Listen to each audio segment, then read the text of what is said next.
Hey, what's up, everybody? Welcome to the 3200, man. We got a good show for you today, man. We want y'all to jump on in and hop in this with us, man. We got a good discussion with you, man. 2 years ago, man. It's been over 2 years. Young man Christopher Shaw was arrested and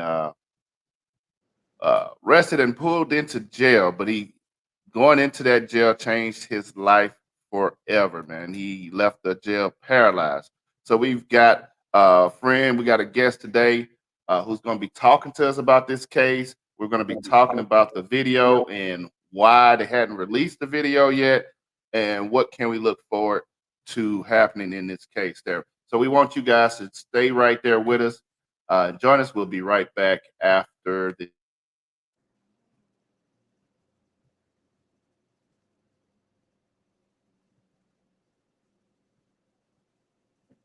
Hey,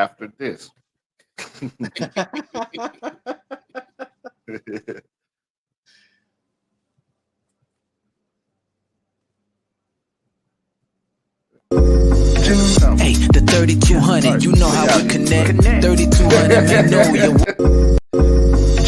Hey, the 3200, you know how we connect. 3200 Magnolia was the address. Beaumont, Texas, had to do it like that.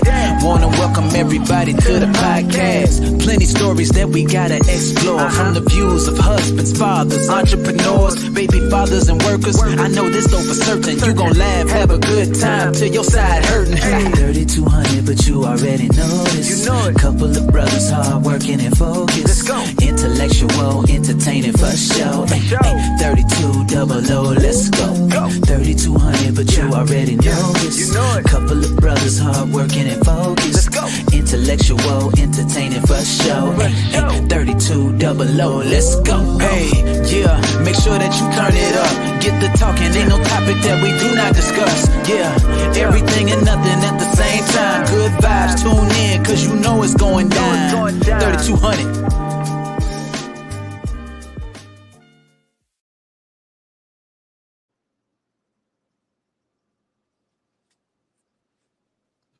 All right, we're back. It's gonna be one of them nights. Hey, welcome to the show, man. Like I said, man, today we're talking about the case for Christopher Shaw, man, Beaumont man, who was arrested by Beaumont Police Department. And we let Chris jump into it and kind of tell the story here. First, let me introduce everybody. We got Leo in the house. Leo, how you feeling today? I feel all right. All Feel all right. right. All right, then we got Jonathan, fight the power, man. How you feeling today, Jay? Oh, check your sound.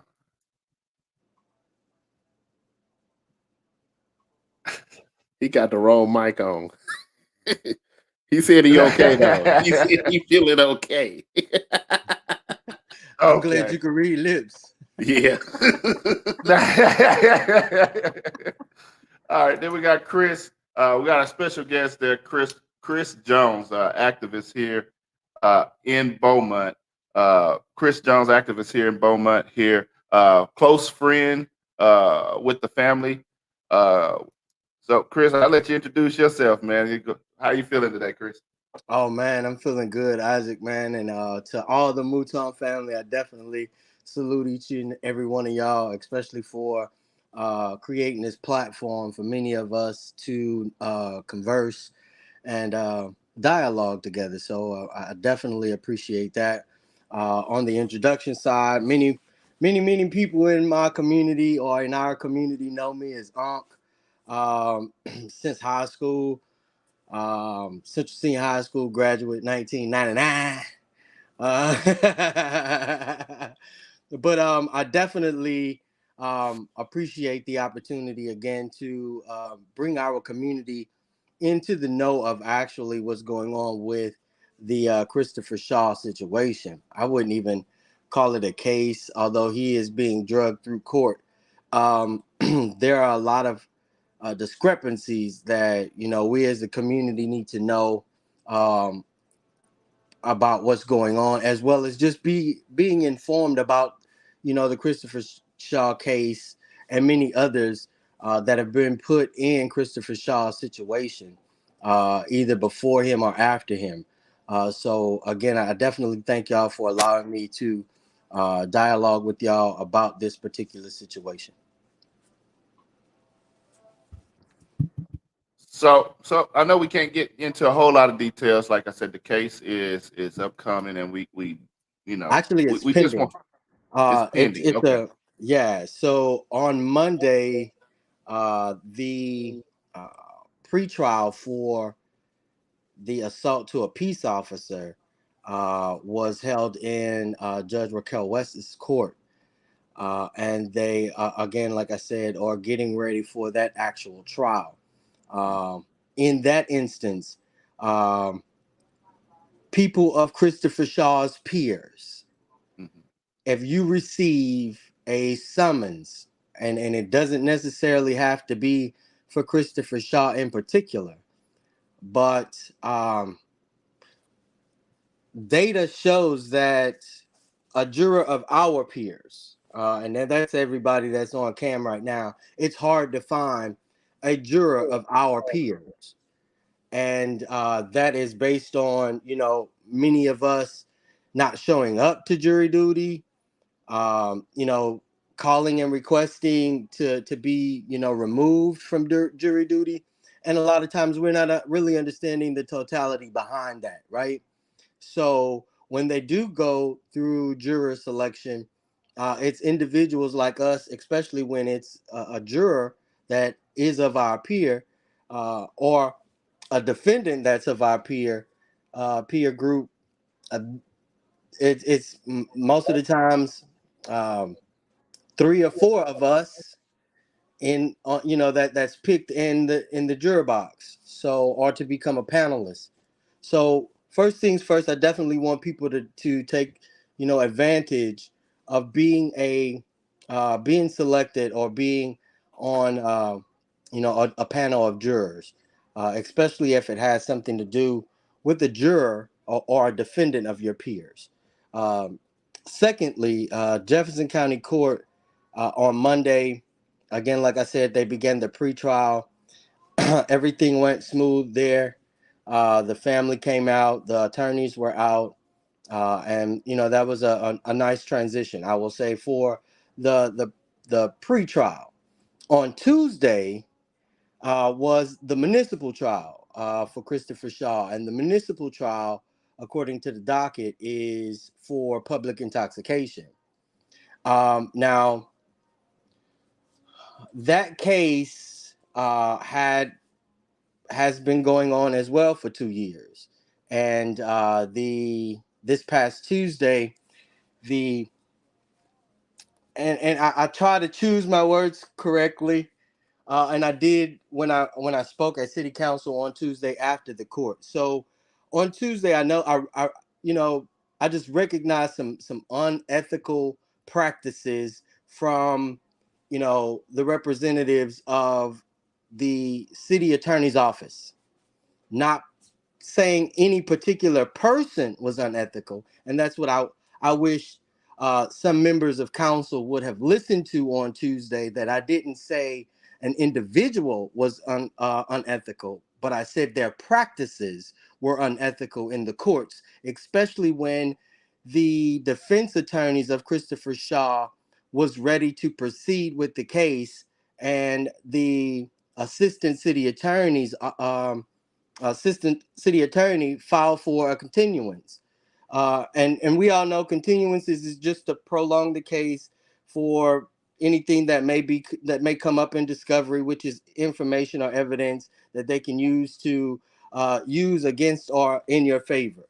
So the city attorney's office uh, requested a continuance. The continuance was granted without the defense acknowledgement, without the defense's, rebuttal against or for the continuance. So the attorneys Tuesday morning, um, you know, tried to plead with the courts to move forward with the case on Tuesday morning. Let me tell you why. I mean, like, I'm not an attorney, y'all.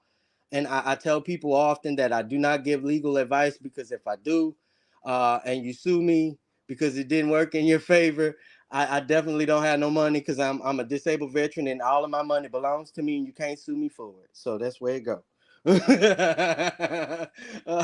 So like I tell people, I don't render legal advice, but I'm astute to uh, the laws and policies that governs me as a person. And uh, Isaac, how when I was running for public office, how it was. People were like, politicians this, politicians that, and I was like, don't worry about the politician, because the politician could tell you anything. It's the policies that individual put on paper that governs you at that moment. And so, seeing these discrepancies in court, unethical discrepancy in court. Um, I then chose to go to city council and address the things that I witnessed as a citizen, a basic citizen, not a member of any groups or organizations or anything like that. I spoke to members of our council and our mayor solely as a citizen, one of you and I, and I expressed what I saw, and those unethical practices, especially when it comes to negotiation between the two representatives. Now, the courts are the courts. Of course, you bring some information to the court, and the court has that right to make that decision. So, what the courts did on Tuesday, the municipal court did on Tuesday, was again scheduled the continuance. The attorneys asked, pleaded with the courts for to proceed with the case. Uh, that didn't happen. So I think an agreement was made between the two to do a bench trial instead of a juror trial. And I think they're going to move forward with that on the particular date. I'm not sure. I don't think that was communicated over the bench or And that's for anything. the because it's three trials, right? We got the trial where he's suing the city. We've got the trial for public intoxication, and then the trial for uh, the officer saying that he went against a Yeah, peace yeah. officer. So Well, the trial the one you're talking of, which one? The one that they want to bench. Which trial is that? the one that they're trying to bench, or the one that they're going to try a bench trial, is the municipal trial, which is public intoxication. The pre-trial, I want to say, the actual trial starts on the 25th. I think that's Thursday. And if that's not the correct date, I'll definitely get you that information for sure. Um, and then the lawsuit against the sheriff's department, I think that's what you're talking about. That is solely for the release of the tapes, the release of her evidence. Now, as many of us have seen or have heard, for the past maybe 2 or 3 months, if not 2 years, uh, Brother Ricky Jason has been consistently asking the city of Beaumont to convince or use their political persuasion to convince the release of the tapes through Sheriff Zena Stevens' office. Now, I will say that if you are anybody, and I got this from my sheriff, if you are anybody, my sheriff has not released, and that's your sheriff too, she has not released the tapes to the public, nor had she released the tapes to the city of Beaumont. And to me, that speaks volumes to me, when the sheriff refuses to release her evidence to um, the city of Beaumont and or the police department for beneficiaries in their case. That speaks volumes to me. Um, and I believe that in her legal right, she is looking out for a just verdict in this particular case, right?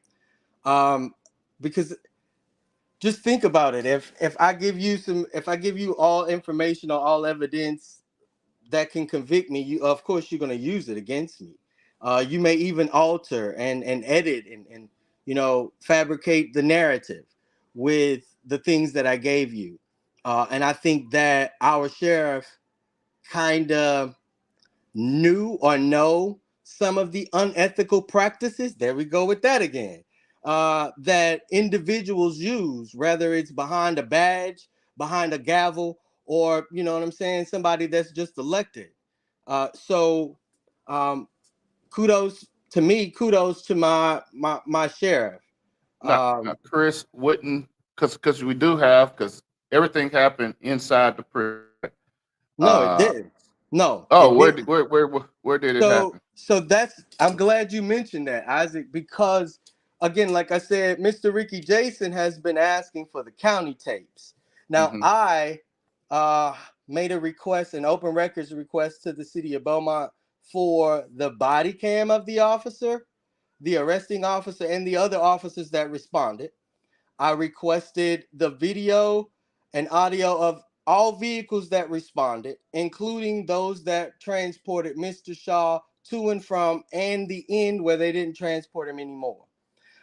Those that information will let the public know how intoxicated allegedly Mr. Shaw was, what was said verbally, what was done physically, leading up to him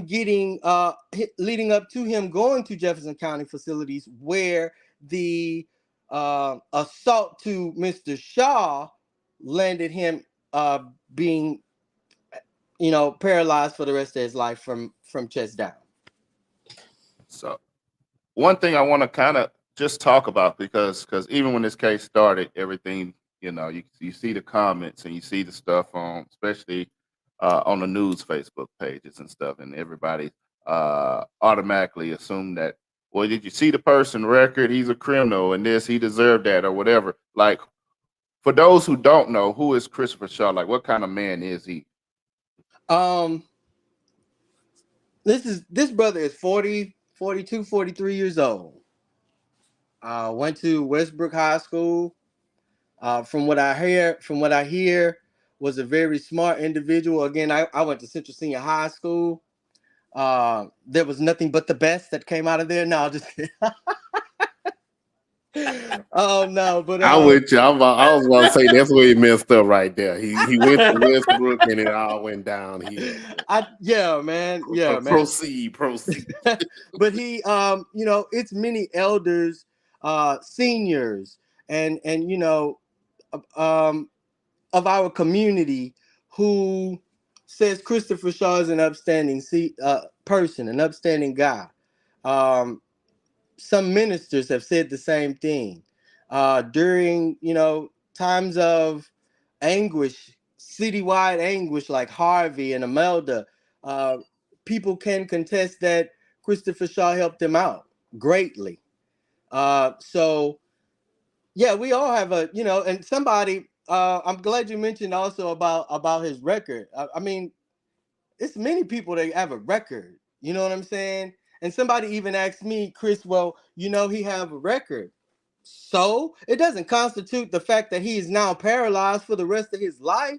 It's a bunch of people I know that have a record, but they're able to walk out of Jefferson County and or walk all the way down Martin Luther King Parkway, going toward Port Arthur or coming back to Beaumont. So being that he have a rap sheet doesn't, I mean, like, don't give nobody the authority, whether you have a badge on or a gavel in your hand, to dump me on my head and have me in a position to where I'm either an invalid, um, damn near a vegetable. You left me, they left this dude to die, man. And it's like I said, it's not just the incident that happened inside of the Jefferson County facility. It's also the incident that led up to the Jefferson County facility, as well as leaving from the Jefferson Jefferson County facility going to the hospital and then leaving the hospital and going back to Jefferson County facility. We need that information. That information I want to see, because I don't care what it is that many people may verbally say to a police officer. It doesn't give you the authority to dump me or assault me or use aggressive force towards me, because my mouth just so fly that you can't take what's coming out of it. And to cover your ass, you'll choose to charge me with a felony of assault to a peace officer. Mind you, the assault to a peace officer, when you look at the officer, my if I hit, it's 4246, 8 pairs of nuts on this screen right now. If I smack each one of y'all in y'all nuts, I guarantee you're gonna roll forward. You are not gonna be able to pick me up. You're not gonna be able to dump me on my head. You're not gonna be able to shake me or none of that, because now you got to get your composure together. I don't care if you got peanuts or bull nuts, you still gonna have to get yourself together. So if Christopher Shaw allegedly hit this officer in his growing or wherever, how can I control my extremities when you got me in cuffs and you flipping me? I'll wait on that one. True. Only thing I wanted to add Well, to. hold on, Leo. I want to correct Chris on this math, man. It's only 7 pairs of nuts on here. Leo's missing one, man. I ain't missing. Vasectomy don't mean you missing it, man. Long as you didn't say 9, I was gonna. Well, what I wanted to add to this situation, I think we talked about this before on our show, and to those comments, to those people, those naysayers or whatever else, what you got to do when you look at these type cases is you need to subtract the black and white. This is about power and authority. There's no reason why anybody who is public intoxication. We all was military. We knew people got public intoxicated like every weekend, on and off base. So I understand, you putting they get put in handcuffs, but there's no reason why a person who's a provider for their family, father, um, well, forget it, mother, father, anything like that, who's going to jail for, and most time public intoxication is like a kind of like weekend. It's a Real soft violent. offense. You know what I mean? Yeah. It's pretty much a fine. Most time you just gotta sleep it off. Um, for something like that to come out paralyzed, that doesn't make sense. It doesn't add up. And that's what I want to make sure that people understand and see throughout this case. No matter how you feel about this dude, his rap sheet and all the other stuff like that, it still doesn't fit the crime as to someone got sent to jail for public intoxication Right. and they come out paralyzed. Right. Now they can't provide for their family. Exactly. Their life is done. And, um, you look at this. You got to think about this economically. This person got to change their whole lifestyle. They got to change their house. If their house is not made for a wheelchair, they got to change this. Right. Now you was a person who could take care of yourself. You're only 40 something years old. Right. You was a person who could take care of yourself. Now you got to get somebody to take care of you. Correct. All these changes for this family over public intoxication, and that's what people should look at when you look at these things. Because I know a lot of with a lot of this is going to pop up, and maybe some comments that's going to hit us is going to be those comments was like, well, he would, he deserved it. There is no deservance for public intoxication to be paralyzed. Right. It doesn't. I know they both start with a P, but it does not fit the crime. No. It does not fit the crime, and At that's all. what the injustice in this is about, and this is the problem and the issue with not only this case but all these cases that are like that. A lot of Yeah. people try to make it between We don't like the blue or we don't like the forest or anything else like that. It's nobody saying that. Right. It's saying we expect justice. Correct. We expect if you pick up, and I did want to make it black and white, but if you pick up Johnny Cash for public intoxication, if you know what? We used to watch this when we was kids. Andy Griffith. Otis used to walk his drunk self into jail. You just told your age. You know, Once again. but he used to walk his drunk self into Correct. his cell. Correct. They let him sleep it off, and Right. then in the morning, Otis fix his tie and go And to walk work. out. Walk out and go to work. He got the keys and everything. Walk out and go to work. So Yeah. if you're thinking about Otis doing this, why couldn't this same thing happen to Chris? I totally Okay, agree. Chris may have got out of line that night. We don't know for sure, allegedly or whatever, Yeah. but he should have been able to walk out of that jail, that prison, or with that cell. At when least it was after time 3 for him to days, go. because it's a 72-hour hold. Yeah, So, 3 days. 3 days. 3 days later, Jesus came back. 3 days later, this dude should have been able to walk out of his cell I on totally his agree. own 2 feet. And I Totally agree. think that's one of the parts that I'm confused on because I don't know where it happened at or whatever. But I would say that the people with the sheriff's department, they are used to people, allegedly fighting back or whatever. They say he fought. From what the officer wrote, the statement that the officer gave to the Bowman Enterprise, he said Chris was fighting on him or whatever and kicked him or whatever. But that's what I don't understand. Like, where was the turnover? Like, was BPD turning them over to the sheriff's department? Which the sheriff's department is used to people spitting on them, fighting, kicking. They know how to handle that situation. Where, in my eyes, BPD really don't know how to handle that as well. You know what I mean? I beg to differ. I've seen BPD restrain individuals. Mm, I've seen BPD use the spit mask.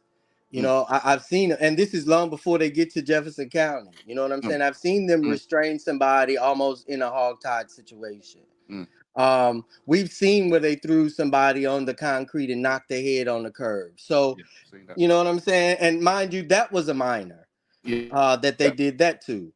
So, I'm like Big Bro said, everybody on here is military. And as veterans, whether we read the small print or not, as veterans, if we go to jail and the first is coming and you still in jail, you don't get your VA check until you get out of jail. So, with that being said, we are still punishable under UCMJ under certain laws and restrictions that we swore to. Um, and so did our police. They swore to uphold a certain value, a certain standard. And for the life of me, as a veteran, um, I can't understand how is it that these individuals are not punishable upon on their own reconnaissance. because of the Uh, union, man. That's where they fought because we would get punished for breaking Individual, right? You treaties and said, stuff. yeah, you'll They get a have a nice order union for that 15. protects them. They have a Right, union that protects them from even if they do get in trouble, even if they are in the wrong, the union's gonna do what the union's paid for, and that's to protect them. And So I think in this scenario, I think I was watching something, one of the stories about it, and I think a lot of times some of these police chiefs and stuff like that, um, they jump out there and give the wrong perception from it. Oh, I'll stand behind my cops instead of just standing up there and be like, well, we're going to do a thorough investigation, right, due diligence and things of that nature. They don't, which is what is expected from them from the public. right. That's Especially what in we DC. expect, because I forgot who was it. I think it was Dallas when the officer shot the one guy, the lady hmm officer yeah, shot the one guy, and yeah, Dallas police pretty much they police captain was like, "Well, we're going to do an investigation. We're not even to handle it. They didn't even handle the investigation. They took Correct. their hands off. Right, Did a whole nother department. I think right. it was the sheriffs or somebody Correct. handled that situation. And in these type things that kept both of them out of trouble with the public. Hmm. And it also showed that, hey, we are out here for justice or whatever. Yeah. You know what I Yeah. mean? Yeah. Yeah. And I think in a lot of these situations, people jump the gun, or some of these Hmm. chiefs and people, oh, we're backing our officers, Yeah. and that causes a scenario, that causes the rift, where Yeah. all they have to do is, like you said, like the sheriff, it's just like, hey, I'm not trusting things that's going on, so let's do this the right way, Correct. Hmm. so Yeah. that Correct. everybody feels better, or with the verdict that comes Yeah. at the end, Yeah. and whatever And that happens. that and that Right. was one of the things I actually sat down a couple years ago when all we had all the George Floyd and everything going on. I sat down with some of these officials in the BPD, and that was my question. It's like, what's your contingency plan when this happens in Beaumont? Right. What are you going to do? What you going to do? And I got a political, no lie, I got a political answer back. Oh, my officers won't do that kind of stuff. We train them. Well, no, this won't happen in Beaumont. And I said, well, and this is my question back. I never got an answer from this. I asked him straight face to face. I said, look, you think that officer, you think that chief in Minnesota and that chief in Baton Rouge and the chief in Florida, you think they thought their guys was going to kill Right. somebody that day? You think that was going? You think they woke up knowing that their officer was going to do that? Like, I'm a supervisor. I tell my guys certain things every day, and I can swear every day they break the rules. You know what I mean?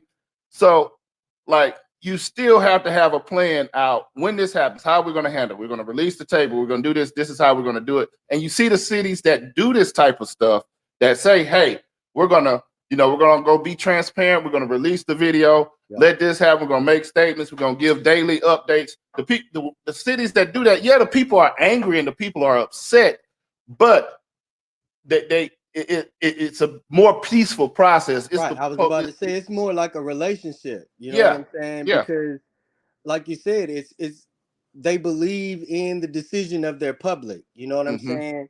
And and the reason they do that is because, again, like I said, they build that relationship. They build that transparent relationship to Yeah. where you don't have to think that I'm trying to hide something or trying to railroad somebody or Hmm. trying to throw the book at somebody for a little petty crime. You know what I'm saying? Because everything that I'm talking about is transparent. And that's all, myself, many others that have addressed city council and as well as the commissioner's court, that's all we're asking for is transparency.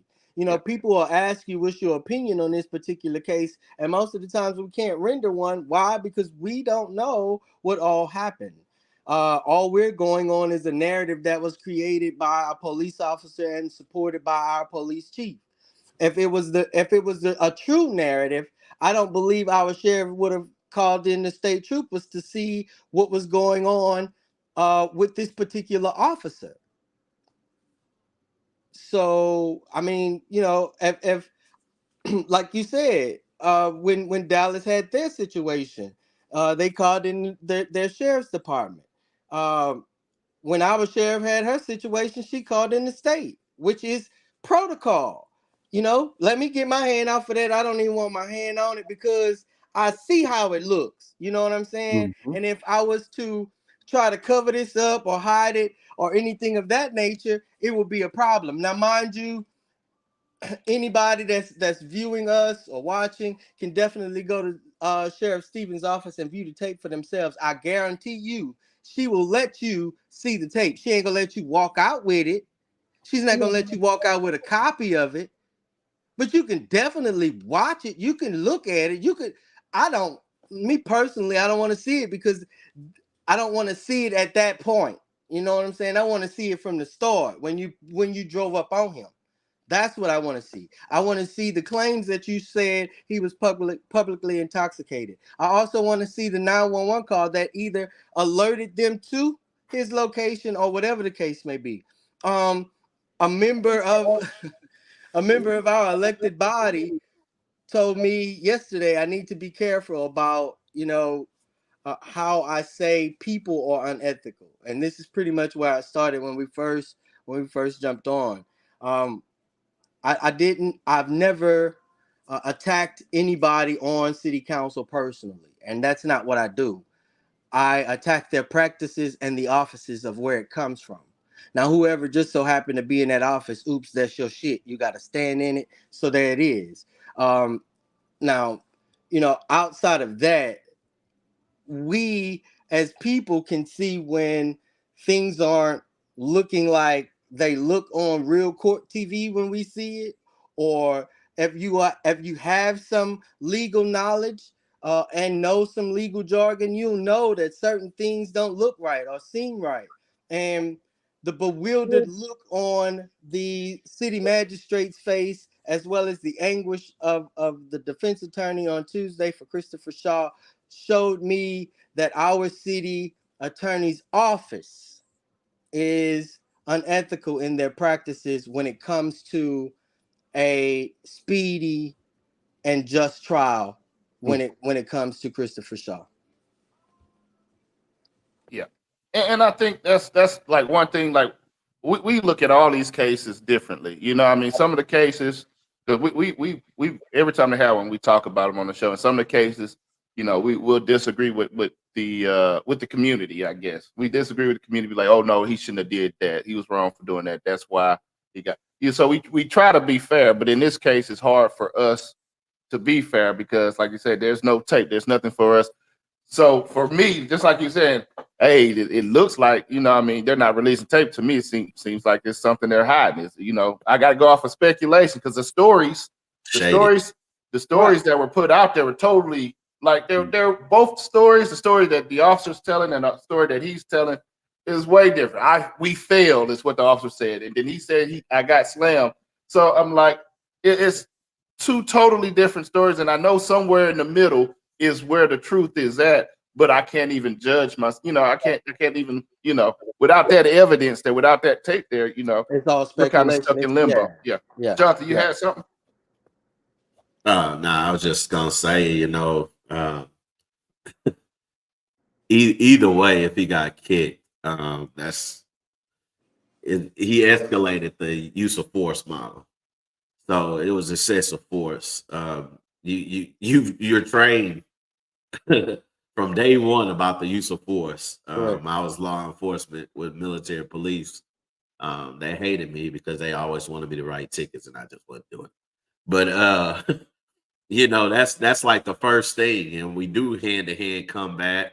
And when you're certified with taser or baton or pepper spray, you're supposed to go through that training. So you got to get pepper spray, you got to get tased in all these situations. So that's why I don't give like some of the officers that use excessive force, I don't cut them any slack.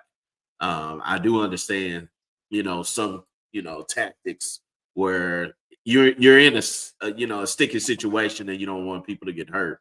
But I think I don't know if it's we talk about law enforcement. I don't know if they don't know how to enforce the peace officers with the same law or what it might be, because we're having the same situation with a 21-year-old in Duncanville right now, and it's 3 years later, where this young man's spine is messed up. And we in the same state now. And I'm pretty sure they are aware about what happened in Bowman a couple of years. Right. So, I don't know if we just don't want to enforce the law on law enforcement or I don't know. I don't know. It's a sticky situation. I will say, first off, brother, thank you for definitely being a lawman. Because, and even on the military side, because brown in a blue suit, that's not always a smile behind it. But I definitely appreciate your service. I wish you would apply for Beaumont Police Department so we could show them a No, standard. No, sir. I didn't want to do it when I got in. I don't want to do it when I got out. I saw the big billboard, and Isaac tried to be funny. Hey, they hired a DPD. No. I like to live. They shooting at the cops over here. Yeah, man. Yeah, man. I'm Yeah, man. good. I And mean, go ahead, well, brother. that's the part about it that people don't understand too is when you have so many cases like this and so many things happening like this, it turns into that. It turns into we got to protect ourselves. Or and you hear from law enforcement and stuff. Oh well, people in the neighborhood don't call us or whatever and stuff like that. And and it's like we ain't gonna call you because my cousin was publicly intoxicated and he came out paralyzed after y'all got him just for him drinking a little bit and maybe he kind of swayed on the road right when a cop was right there whatever and he went in for something that he should have stayed in for 72 hours and he come out you know Yeah. And with a spine in it. to Chad, this big chicken still alive and he ain't in jail like these cops that's about to go to jail. but that's Because but like you said, Jonathan, it should be something you're not going to stop the behavior if you're letting people off for the behavior. Correct. And yeah, because letting with all these cases or whatever, until they start turning the screw a little bit on them and making them understand that hey, serious things can happen when you let your because all it is to me is emotions. When you let your emotions fly, there are repercussions. And we all know in the military, there are severe repercussions. Yes, indeed. this is my thing. You always hear on our side, and I'm not talking about white, black, Mexican, whatever, but on the public side, we got to make you an example. Show me the example of a law enforcement that used excessive force. Like, I need to see those examples. Because Very few. it's Very few. and the example is they get fired, and what do? Move to Oh, another state, move to another state and and sometimes they it's not even another state. Sometimes it's just another city. yeah, Yeah, I was Same about to say state. another department. They'll leave the Mhm. police department, go to the sheriff's department, there or you leave go. the sheriff. Go from the police department and apply for the state troopers division in this particular area. And Mhm. and I mean, like to me, it's like you know what I'm saying. The oppressor don't want to leave the oppressed. You can't fire him. You know what I'm saying. You can't get rid of him. And a lot of people in our community that have been put in a compromising position like Christopher Shaw. It may not have, led to the results of Christopher Shaw, but there's Trayvon Hull, Port Neches Police Department, killed this young man. Allegedly, he had a gun, but we don't know what he had because you shot him while he was running from you. Mind you, while he was running from you. So I mean, you have this type of like like Big Brother said, you have these types of behaviors that's condoned by the hierarchy in who we elect, the people that's appointed, the department heads of those. I mean, and it's like it happened to my cousin, it happened to my uncle, it happened to my aunt. So it's like, oh, that's Beaumont. That's gonna always happen.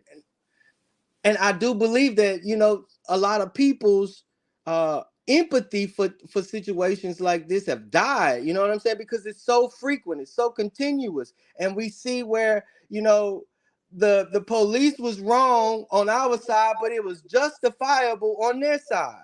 And for the life of me, I can't. I mean, and that's where you get a community that has apathy towards police, aggressive police, you know police that kill people, or police that bring people to the backwoods, beat the shit out of them, and drop them off anywhere. You know what I'm saying? And there are some places where you'll see a naked person running around, and next thing you know, they tell you the police did this to me. But their eyes are bucked, they're in fear. You know what I'm saying? And first thing we say, that nigga on drugs.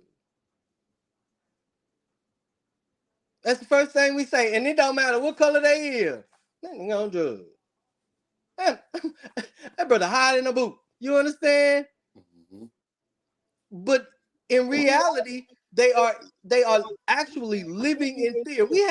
We have a young man that lives in Beaumont that got a uh what they call it, peace, like keep your distance from me on a police officer. A police officer got a peace bond, like, stay away from me type thing. Don't come, you can't be this close to me. I've never heard that happen to a police officer in my lifetime. But Beaumont Police Department has a police that will use your assets to harass somebody, to intimidate somebody. Now, mind you, like I said, these are our assets. When we fire a policeman, we still got their car that they was driving. We still got that. That's ours. And the check that you get from us as taxpayers, that come from us. But you will misuse the resources that we pay for as taxpayers to harass another taxpayer. Now that don't make sense to me. But again, it goes back to what we saw when we were in middle school, when the dogs was coming to school, taking our friends to jail at the age of 15. And we don't see them again till the age of 31.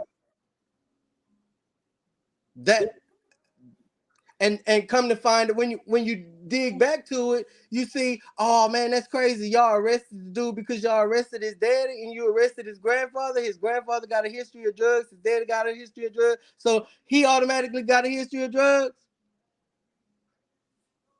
That's the things we grew up in. And I believe now, as we are the parents and we are the adults, some of this some of these practices are complacency to us. It's like, oh well, yeah, that's what they do out here, and that shit ain't funny. Because if it's not knocking at your door yet, it's coming. It's coming, especially if you are a parent, especially if you are raising some young people. And it's not, and like I said before, it's not going to stop in our community. Our community may be where it starts, but once you start letting people get away with stuff, they just gonna, anybody, anywhere, and then the other community is going to start, and we're going to be like, we've been doing this, has been happening for years. We've been telling y'all this for years. I got to make a comment on what Chad King said.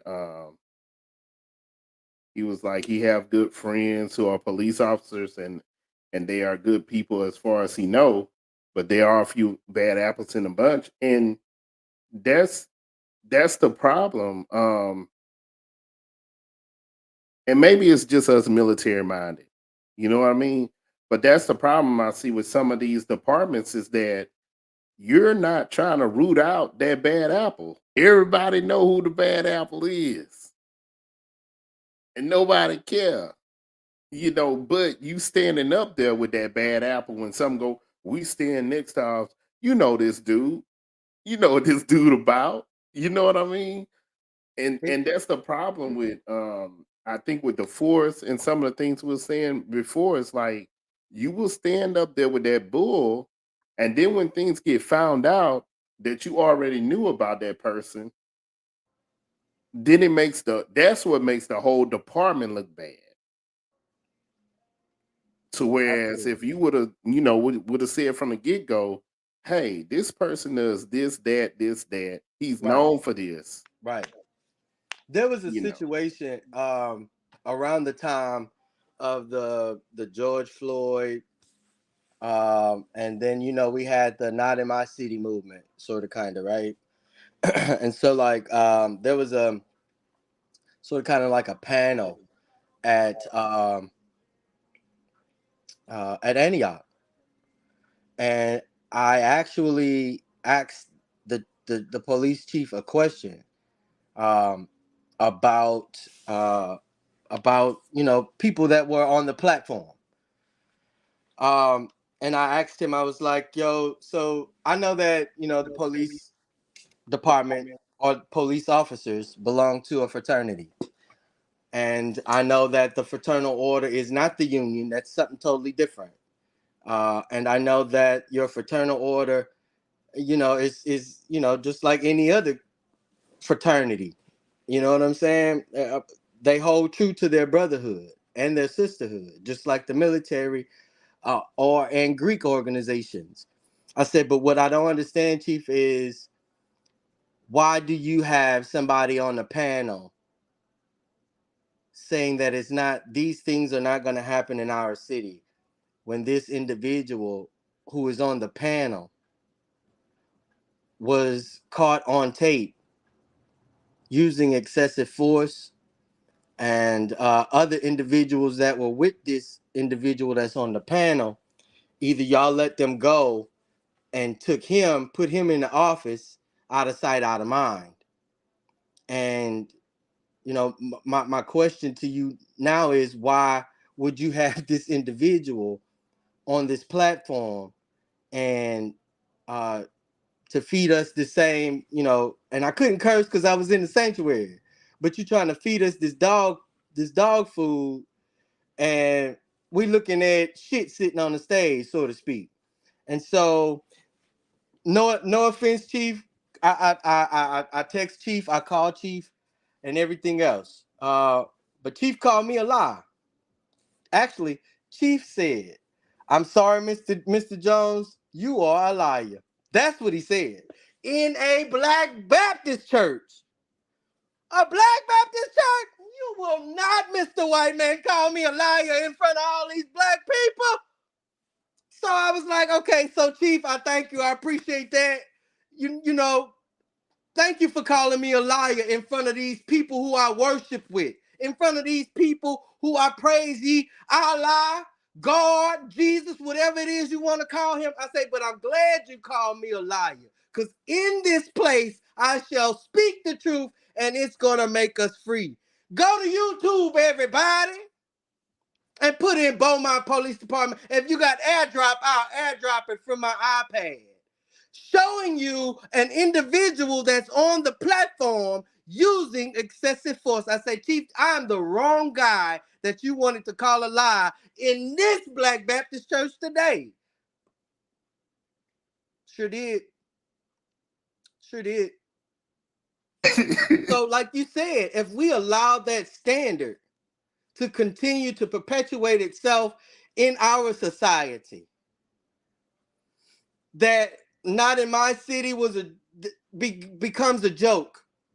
The advocacy that individuals step up and do on a daily or weekly or monthly basis become a joke. It becomes for nothing, because we allow people to create narratives and push their narratives. Of course, yeah, some may have more resources than us. That's why I'm so glad that you brothers allowed me to speak on this particular issue, because our media is not really trying to talk about it. No. We haven't even heard mind you, just like I said, we got the opportunity to go to Sheriff Stevens' office. So does the media have the opportunity to go to Sheriff Stevens' office and view the same tape that we asking for her to release to the general public. But the news media has access to it, to go watch it. You could at least dictate and come back and tell us. But we know that that's not our resource. That's not our resource. That's not for us. So I 100% applaud you brothers for doing this. No problem, man. No problem. I think it's something we would have talked about earlier if the tape was released, man. We're getting close to the end there, so I'm gonna allow everybody to get some final words. And Chris, I'll let you go last here. I'll let my brothers, and then you finish us off. I'll start with mine, man. Um, I think time is here. I think the best thing is for Beaumont Police Department, Sheriff's Department, release the tape. If you've watched this episode and you're thinking that we're taking one side or the other side, you're not getting the point. We're not on any side. I think we're on the side of justice. We want to just see justice be done. We want to see the right thing be done. And it's hard to do that. It's hard to hold up opinion. It's hard to see justice being done if justice is being, if evidence has been hidden from us. So I think the best thing to do, so everybody can get an opinion, we can kind of close the door on the issue or open a new door on the issue here. It's just release the tapes, allow the public to see what happened, and be transparent. Be transparent with the public. It's going to benefit everyone better to be transparent than to hide it like you've been doing the last 2 years. Uh, you know, uh, like you said, there's few bad apples. I think we don't get rid of those bad apples by hiding the video there. Expose them for who they are, and let's make a better department. Something we've all been doing. I know Chris been doing his part. I've been doing my part behind doors, trying to create and give officers a different perspective of what we see on the ground versus what they see up there. And it's not a us versus them. It's everyone versus the right thing, man. And we got to do the right thing. Who wants to go next? Leo, you ready? Yeah. To add on to that, only thing I'll say too is for the leadership, don't ever say somebody. I would never when I was in and I knew my troops and my troop and their friends. You know what I mean? Don't ever say that your people won't, because people are people. People are humans. People make mistakes. People get angry, sad, happy, whatever. Excited, scared. Um, so you can't say your people won't. Like the young brother said before, make sure there's those rules, those policies, and those procedures. Try to have your people follow those. But when they don't follow those rules, policies, and procedures, have the things in place as far as discipline is concerned. Nobody said that anybody do anything, everybody has to get fired or anything else like that. But there should be some type of discipline that these people know and understand, and not this, not in my city. More so, hey, when this happens, this is what's going to happen. And when it happened, you let that happen, no matter how good of a guy or gal or whatever they are or who they are. It's that's the procedure. That's the discipline. That's the consequence. I'm going to say the same thing I say when we have most of these shows. People get out there and vote, and don't. And I mean, most people get out for the president, but you need to vote at those local levels. It's so far the president hand got to go before a president can touch you. But for some of these other positions, all they gotta do is just tap a finger and they touch you. And they can make things really hard for you. So go out there, vote. Make sure you know who you vote for and hold those people who you put in that position. Hold them. My bad. Accountable there. I Hold get you. them accountable for what they said, what they promised they was going. They came to your Antioch or whatever church and everything else and kissed your babies and everything else, and they said they was going to do this. You need to hold them accountable and make them do that. Hey, you in office because of me. This is what you promised us. This is what we want. Go ahead, Jonathan. Hold them accountable, baby. got DJ Screw. We getting chopped up over here. You went Mitch, you went Mitch O'Connell. Yeah, man. Yeah, I just echo back on it. Be transparent. This is the crazy thing, and I know it happens outside the military, but normally in the military, the ones that was the most to get in trouble were the cops. And that's after we were covering each other's butts. Like literally, I got pulled over drinking and driving, but they let me go because I was so close to the barracks. So to say all that, if I know that, and we know that, being cops, that most of the time we're gonna get off. Um, we gotta be held. They gotta be held at a higher standard. To me, it seems like they're just recruiting anybody off the street. And I know they need cops everywhere. I know they do. But the quality, like Chad was saying, we and I remember too when we used to have them little baseball cars with the cops on there, with the K9 handlers and all that. That was in Beaumont, but you don't see that anymore because it's just a different time, different training. Yeah, you remember. It's just a different time, but we gotta expose, we gotta pull those bad roots, and plant some good ones. We got to expose this video because, like you say, the longer you hold it, the more the people are against you. Memphis handled it perfect with their situation. They dropped it quick, and the chief was like, "Yeah, I ain't for this, and they gonna get dealt with." So this happened what 2021. This is 2023.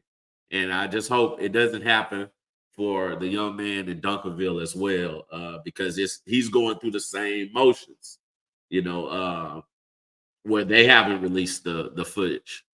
So to me, it's vice versa.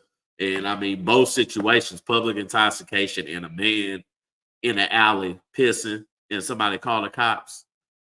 And of course he gonna run away if he see 3 cops because he don't know what the heck going. So it goes to that situation, like you were saying, Chris. I don't fault him for that because you don't know. This could be your last chance. And hey, you hit that trail, man. You hit, do a couple lefts and rights, little zigzags. And get going. But yeah, we gotta hold each other accountable. That's at the public as well. We gotta hold each other accountable. Even if you see somebody, they say the rat and snitch and all that, but if somebody do it to your family, I bet you gonna rat them out. So do it for them as well. So we got a lot going on both sides for the community as well as for police officers. So we gotta stand up as a community and hold each other accountable, police officer as well as community. Yeah. Appreciate that, Jay. You got me thinking that all the times I done peed in public when I was drunk, man. Yeah. I think I peed on I peed on the Sonic headquarters in Oklahoma City. I peed on their building. Pee in public, not drunk. I couldn't make it to a bathroom, man. My bad. And see that man, he wasn't intoxicated as well. I think he was doing his morning jog and just had to pee. It happens. It happens. I do it all the time. Pee in the trees, man. Yeah. What you looking at me for? Chris, man, thank you for coming on the show, man. Give us your final words, man. I definitely would like to again thank y'all for allowing me to speak on behalf of Christopher Shaw and to disclose some of the things to our public that's actually going on in the process of these cases. I do again want to ask our community to don't throw your juror summons in the trash because it just might be a 16 or a 17-year-old that the judge is trying to charge as an adult for a petty crime. And it is going to take a juror of his peers or their peers to understand their particular situation. Again, law, if y'all hear it, everybody says practicing law. So nobody really knows what, what I'm saying, the totality of a law actually is.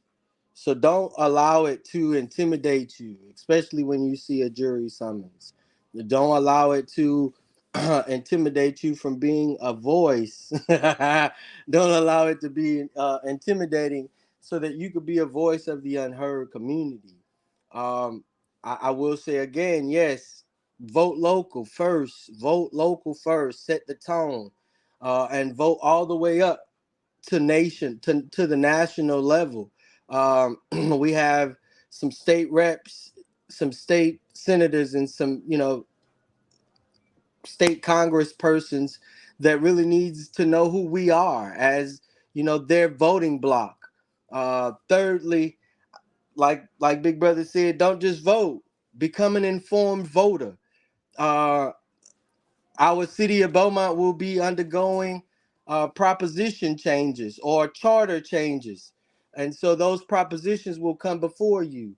A lot of people, as of right now, are negotiating whether or not to put in the language where you could understand what the vote would mean if you were to vote for it or against it.